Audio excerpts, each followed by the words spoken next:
அன்புள்ள ஆண்டவரே, மீண்டும் உம்முடைய பரிசுத்த நாமத்தின் பலத்தோடு இந்த நாளின் காலையின் ஆசீர்வாதத்தை நாங்கள் பெற்றுக்கொள்வதற்கு எங்களை அழைத்த தேவன் உமக்கு கோடான கொடி ஸ்தோத்திரங்களை ஏறெடுக்கிறோம். வந்திருக்கின்ற எங்கள் ஒவ்வொருவரோடு உம்முடைய கிருபை இருக்கட்டும். இந்த நாளின் செய்தியை கேட்கப் போகிற பிள்ளைகள் ஒவ்வொருவருக்குள்ளும் உம்முடைய தயவிருந்து பாதுகாத்து கொள்ளும். மீட்பர் இயேசு கிறிஸ்துவின் நாமத்தில் ஜெபிக்கிறேன் நல்ல பிதாவே, ஆமென். அன்பு பிள்ளைகளை, மீண்டும் கர்த்தருடைய வார்த்தைகளோடு நாம் இணைந்து தேவ சத்தியத்தை கேட்பதற்கு தேவ சமூகத்தில் வந்திருக்கிற உங்கள் அனைவருக்கும் ஆண்டவர் இயேசு கிறிஸ்துவின் நாமத்தின் இந்த ஞாயிற்றுக்கிழமையின் காலையின் வாழ்த்துக்களை தெரிவித்துக் கொள்கிறேன். கர்த்தர் நம்மோடு இருப்பாராக. இன்றைய நிலையிலும் நாம் இந்த 3வது நாளாக கற்பனைகளை குறித்து தியானித்து கொண்டு இருக்கிறோம். கற்பனைகள் ஒழியவில்லை என்று நேற்று 2 தினங்களாக தியானித்தோம். இன்றைக்கும் அதே மீத தொகுப்பினை இன்றைக்கு நாம் கேட்போம். இந்த சாத்தான் கடைசி காலத்தில் யாரோடு போராடுவான்? அந்த போராட்டம் யாருக்கு இருக்கும் என்றால், வேதம் சொல்லுகிறது, தேவனுடைய கற்பனைகளுக்கு செவி கொடுத்து அவருடைய வார்த்தைகளின்படி நடக்கிற பிள்ளைகளுக்கு என்று வெளிப்படுத்தின விசேஷம் 12:17 சொல்லுகிறது. வலுசர்ப்பமானது ஸ்திரீயின் மேல் கோபம் கொண்டு தேவனுடைய கற்பனைகளையும் இயேசு கிறிஸ்துவை குறித்து சாட்சியை உடைய அவருடைய சந்ததியான மற்றவர்களுடனே யுத்தம் பண்ண போயிற்று என்று சொல்லுகிறது. ஒழிந்து விட்டது, இந்த கற்பனை அழிந்து விட்டது என்று சொன்னால் மறுபடியும் எதற்கு போராட்டம்? யோசித்து பார்ப்போம். எனவே சொல்லப்பட்ட கருத்து என்ன என்பதை நாம் சற்று யோசிக்க வேண்டும். ஏசாயா 8:20 சொல்லுகிறது, வேதத்தையும் சாட்சியாகமத்தையும் ஒருவன் கவனிக்க வேண்டும். இந்த வார்த்தையின்படி அவன் சொல்லாவிட்டால் அவனுக்கு விடியற் காலத்து வெளிச்சம் இல்லை என்று ஆண்டவர் சொல்லுகிறார். அப்படியானால் இந்த வார்த்தையின்படி சொல்லாதவர்களுக்கு மரணம் என்றுதான் வேதம் சொல்லுகிறது. அவர்கள் ஒரு நாளும் விடியலை காண மாட்டார்கள் என்று சொல்லுகிறார். அப்போஸ்தலர் புஸ்தகத்தும் 7:38 நாம் வாசிப்போம் என்றால், இந்த கற்பனைகளை பற்றி சொல்லும்போது இவைகள் ஜீவ வார்த்தைகள் என்று சொல்லப்பட்டுள்ளது. யாக்கோபு 2:10 வாசிப்போம் என்றால், ஒருவன் நியாயப்பிரமாணம் முழுவதும் கை கொண்டிருந்தும் ஒன்றிலே தவறினால் எல்லாவற்றிலும் குற்றவாளியாய் இருப்பான் என்று ஆண்டவர் சொல்லுகிறார். இயேசு கிறிஸ்துவை ஏற்றுக்கொண்டதற்கு பின்பு அவருடைய வார்த்தைகளை செவி கொடுக்காமல் இருப்பது நல்லது அல்ல. ஏனென்றால் 2 பேதுருவின் புஸ்தகம் 2வது அதிகாரம் 21வது வசனம் சொல்லுகிறது, அவர்கள் நீதியின் மார்க்கத்தை அறிந்ததற்கு பின்பு தங்களுக்கு ஒப்புவிக்கப்பட்ட பரிசுத்த கற்பனையை விட்டு விலகுவதை பார்க்கிறோம். அதை அறியாமல் இருந்தால் அது அவர்களுக்கு நலமாய் இருக்கும் என்று சொல்லப்பட்டுள்ளது. தேவனுடைய கற்பனைகளை கைக்கொள்ளுவதே காரியம் என்று பவுல் 1 கொரிந்தியர் 7வது அதிகாரம் 19வது வசனத்தில் சொல்லியிருக்கிறார். அன்பு பிள்ளைகளே, இயேசு கிறிஸ்துவை அறிகிற அறிவிலே வளர்ந்த நாம் அவருடைய கற்பனைகளுக்கு செவிகொடாமல் இருப்பது எப்படி? ஆண்டவர் சொல்லுகிறார், காரியத்தின் கடைத்தொகையை கேட்போமாக. தேவனுக்கு பயந்து அவருடைய கற்பனைகளை கைக்கொள்.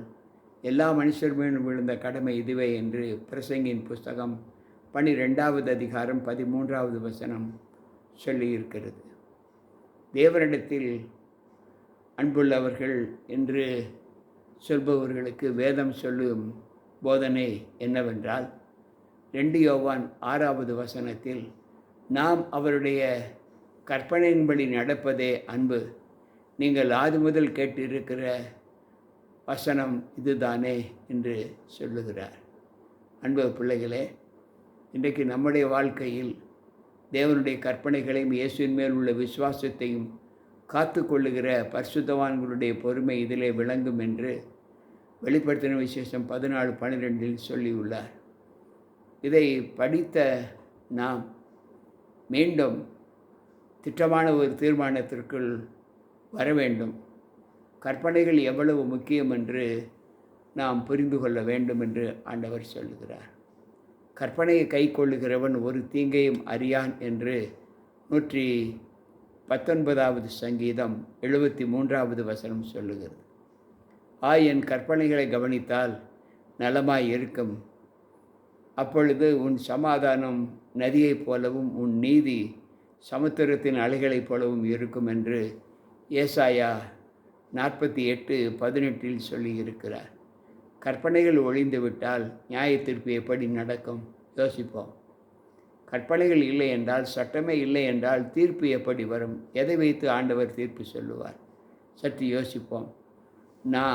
நான் சொன்ன வசனமே கடைசி நாளில் அவனை நியாயம் தீர்க்கும் என்று யோவான் 12:48 நாம் வாசிக்க முடியும். மீகா 6:6 மனுஷனே நன்மை இன்னதென்று அவர் உனக்கு அறிவித்திருக்கிறார் என்று சொல்லப்பட்டது. ஆகையால் நாம் எப்படி நடக்க வேண்டுமென்றால், வழிகளிலே நின்று பூர்வ பாதை எவை என்று கேட்டு விசாரித்து, நல்ல வழி எங்கே என்று பார்த்து அதிலே நடவுங்கள், அப்பொழுது உங்கள் ஆத்துமாக்களுக்கு இளைப்பாறுதல் கிடைக்கும் என்று யோவான் 6:16 மன்னிக்க வேண்டும், எரேமியா 6:16 வாசிக்கிறோம். ஆனால் அவர்களோ அதிலே நாங்கள் நடக்க மாட்டோம் என்று சொல்லுகிறார்கள். எனக்கு பிரியமான தேவ பிள்ளைகளே, சத்திய வழியில் நாம் நடப்பது எவ்வளவு நன்மை நமக்கு கொடுக்கும்.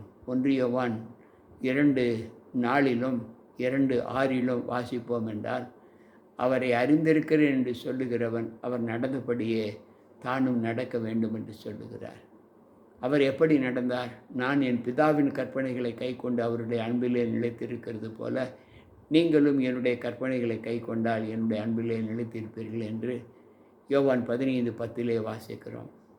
அன்பு பிள்ளைகளே, அவருடைய கற்பனைகளை கை கொள்ளாதவன் பொய்யனாய் இருக்கிறான், அவனுக்குள் சத்தியம் இல்லை என்று 2 யோவான் 4:6 நாம் வாசிக்கலாம். இந்த வார்த்தைகளிலே நமக்கு என்ன பயன் இருக்கிறது என்று சிலர் சொல்லுகிறபடி நாம் எண்ணாமல், இந்த கற்பனைகளை முழுவதும் கை கொண்டு நடந்தால் மட்டுமே நாம் தேவனுடைய ராஜ்யத்திற்குள் செல்ல முடியும் என்பதை ஆண்டவர் சொல்லுகிறார். இன்றைக்கு நம்முடைய வாழ்க்கையில் எப்படி நாம் இந்த கற்பனைகளை ஏற்று நடக்க வேண்டும், அதை ஆண்டவர் மிக தெளிவாக சொல்லியிருக்கிறார். எல்லாவற்றையும் சோதித்து பார்த்து நலமானதை பிடித்து கொள்ளுங்கள் என்று 1 தெசலோனிக்கேயர் 5:21 நாம் வாசிக்கலாம். அன்பு பிள்ளைகளே, நடக்காதவர்களுக்கு என்ன பலன் கிடைக்கும் என்றால், அவர்கள் தேவனை நோக்கி எங்களை விட்டு விலகியிரும், உம்முடைய வழிகளை அறிய விரும்பும், சர்வ வல்லவரை சேவிக்க அவர் யார், அவரை நோக்கி ஜெபம் பண்ணுகிறதினால் எங்களுக்கு என்ன பிரயோஜனம் என்கிறார்கள். ஆனாலும் அவர்கள் வாழ்வு அவர்கள் கையில் இராது.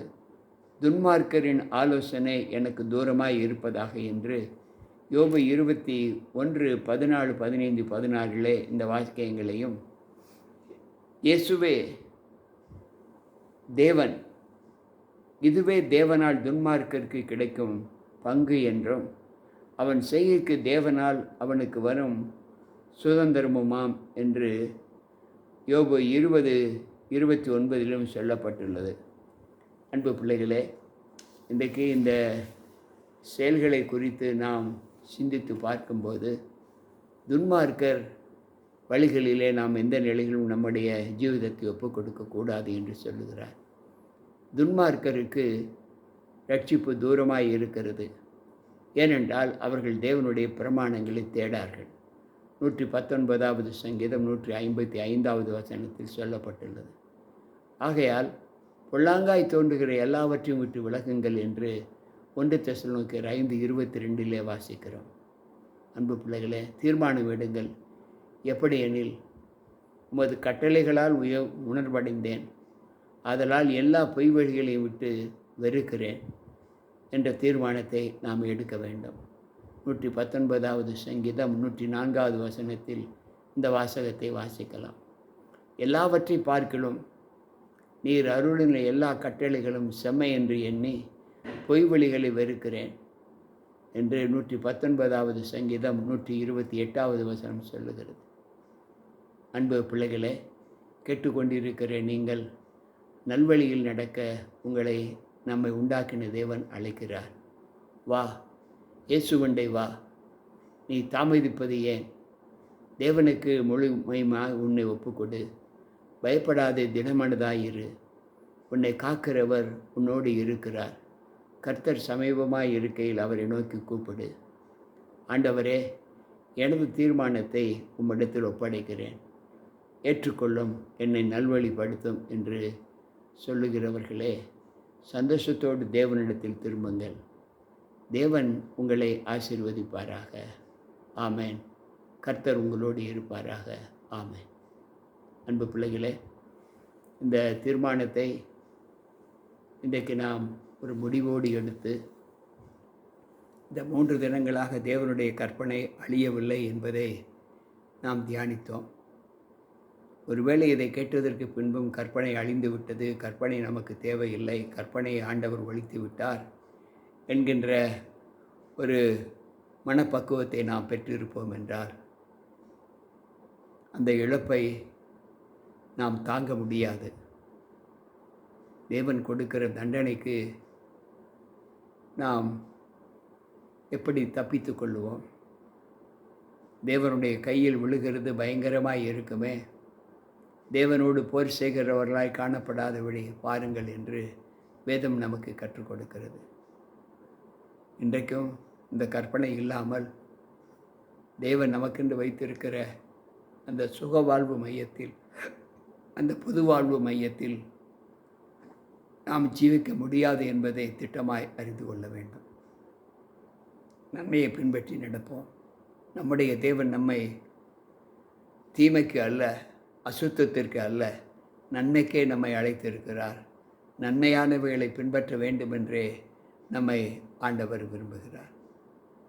இந்த வார்த்தைகளை கேட்டுக்கொண்டிருக்கிற அன்பான தேவ பிள்ளையே, ஒரு தீர்மானத்தோடு கர்த்தருடைய சமூகத்தில் திரும்புங்கள்.